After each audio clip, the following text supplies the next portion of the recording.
At pangalawang punto, Mr. President, gimmick lang ng minority yan. Ang Senado po, hindi po ito noon time TV show na puro gimmick ang ating titikap dito. Because you took the floor and parang sinisita mo yung Senate President, which is very unparliamentary. But Senator De La Rosa is recognized. Thank you, Mr. President. Mr. President, since nabanggit mo na lang rin lang na yung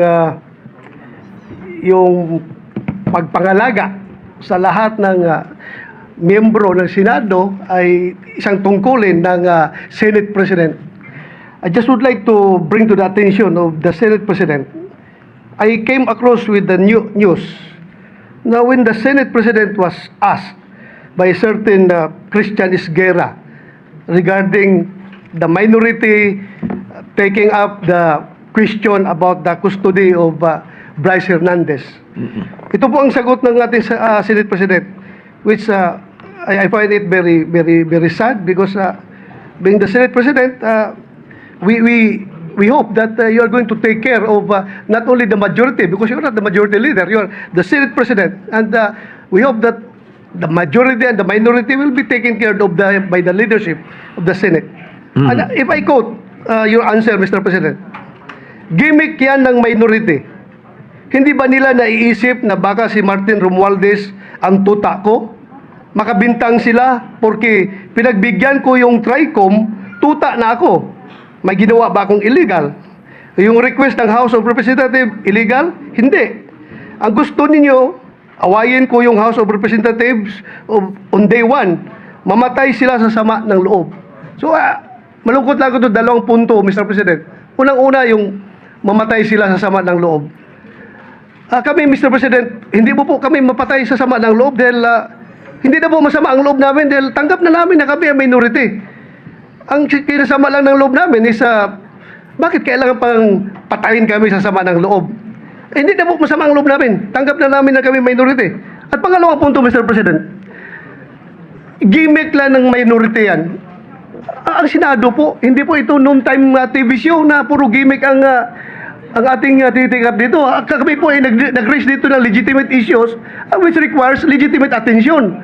So, Mr. President, ako po ay nalulungkot, which brings me to my parliamentary inquiry, Mr. President, na yung si Bryce Hernandez, yung kanyang custody was transferred, physical custody, I'm talking about physical custody, was transferred from the Pasay City Police Station to the Senate Sergeant at Arms room. Through yung from correction, from Camp Crame to Pasay, it was done through plenary action. Now, lately we heard that he was again transferred from Pasay to the Senate without plenary action.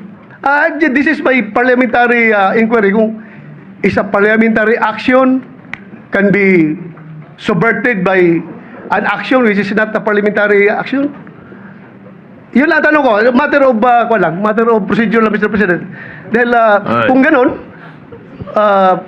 kailangan klaruhin natin yung ating rules. Thank you, Mr. President. Before I recognize the majority leader to place on record the recommitment of Mr. Hernandez, when I said mamatay sila na sama ng loob, we were addressing the trolls. Because it was the trolls who were saying something to that effect. Na misunderstood nila completely. No? I'm not supposed to do this. I'm not supposed to answer you here in the rostrum, but I cannot help but do that because you took the floor. And parang sinisita mo yung Senate President, which is very unparliamentary. But nevertheless, I will answer you.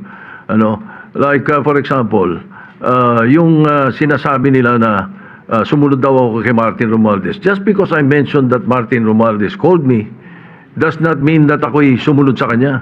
The request was coming from the House of Representatives.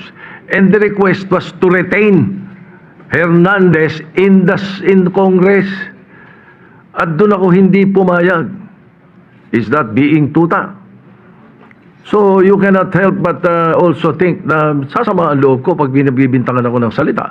Hindi po ba? So, ayun. Anyway, mabuti na yung masagot natin yan. At sinasabi ko sa kanila, yung mga trolls, yung mga sinasagot namin. Ngayon, to answer the issue of Mr. Hernandez. The majority leader may read the recommendation or the recommitment of Mr. Hernandez to the Senate custody. Yes, Mr. President. Mr. President, with the permission of the body, we made a study on the action that transpired the last 2 days on the recommitment of Vice Hernandez dito po sa atin sa Senado. To put on record, this is how it transpired. Last week, it was requested by, of course, the House of Representatives that we detain him in the House of Representatives. Hindi po kayo pumayag. Ang sabi nyo, kung ganun po ang gusto ni Hernandez kasi ayaw nyo pong bumalik dito, ang sinabi mo, hindi pwede. Dapat neutral and safe area doon po sa PNP Custodial Center. So nagkaroon po tayo ng debate dito dahil it was our distinguished colleague Senator Marcoleta who raised the issue that why was he put in the PNP Custodial area and not to the Senate Detention Facility, which was seconded by many of the members of the minority. A debate ensued. After the debate, I asked for a minute suspension and we all suggested na sa Pasay City Jail na lang po dahil malapit po sa Senado. Pero let's not forget the fact that originally, the position of the minority was to bring him back to the Pasay City Detention. It was only I who made the recommendation during the break that we keep it in Pasay City Jail because I approached the minority and you all agreed to my recommendation. And then after we started the session once more, the motion was done by the minority, graciously done by the minority to move him instead to the Pasay City Jail.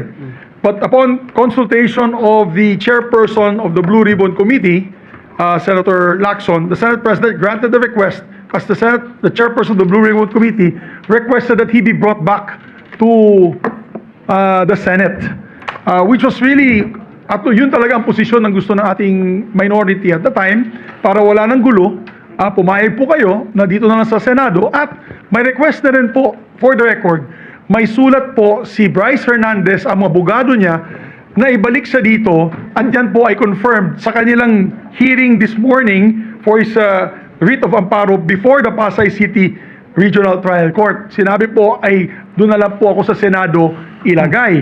So, the Senate President acted on the request na gusto ibalik na lang po dito. Tayo naman po ang may kustodiya niya sa kanya. At as a matter of fact, while watching the press con of our distinguished colleague Senator Marcoleta, nung tinanong sa kanya, sinagot po ni Senator Marcoleta ay tama naman po yan, dapat talaga dito siya sa Senado kasi tayo po ang may kustodiya. Sinabi po ng ating mahal na senador yun. So we also pursuant to Article 6, Section 6 of the Rules of the Blue Ribbon Committee, which states, a witness cited in contempt may be ordered to be detained in such a place, be designated by the committee or concurrence of the Senate President by either detention order or commitment order. And under that commitment order, wherein the witness cited contempt refuses to produce documents required of him and her or to be sworn or to testify or maliciously evades or misleads the committee or otherwise purge himself or herself of that contempt may be ordered to be committed to any jail or prison facility upon recommendation of the committee through the chairman or the concurrence of the Senate President. So in this case po, the chairman had requested that he be brought back to the Senate for detention. It's not a violation of any rule, Mr. Chairman. Mr. President, thank you.